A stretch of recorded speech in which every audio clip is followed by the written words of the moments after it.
I look at what we provide as a three-legged stool. Okay. So Anchorage is the institutional custodian that has the software and the trust licenses to be able to custody the assets and operate in a legal compliant manner. They're also bankruptcy remote and they're federally chartered. So state chartered bank, they can be also bankruptcy remote and have segregated instance for their custody solution. But if the creditors in a bankruptcy were to pull them to the federal level, their clients would become unsecured creditors.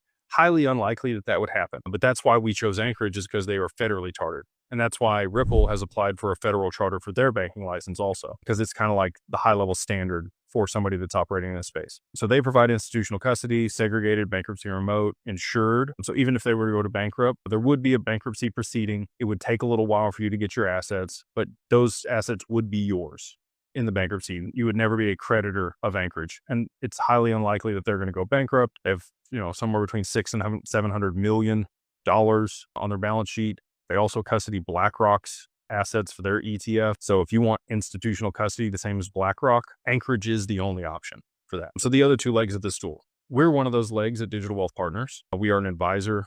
We countersign on the accounts for you. And if at one point we decided, we're gone, you want to move to another advisor, you can do that. You just move your account at Anchorage to the other advisor. So if we go out of business or you decide to part ways with us, all you got to do is list another advisor that's at Anchorage and you could move your account over to them. And then last but not least, you are the third leg to that stool. God forbid something happens to you. You have beneficiaries on the account. You have your spouse on the account. They don't need to know anything about crypto, just like a Schwab account. The assets are transferred to them.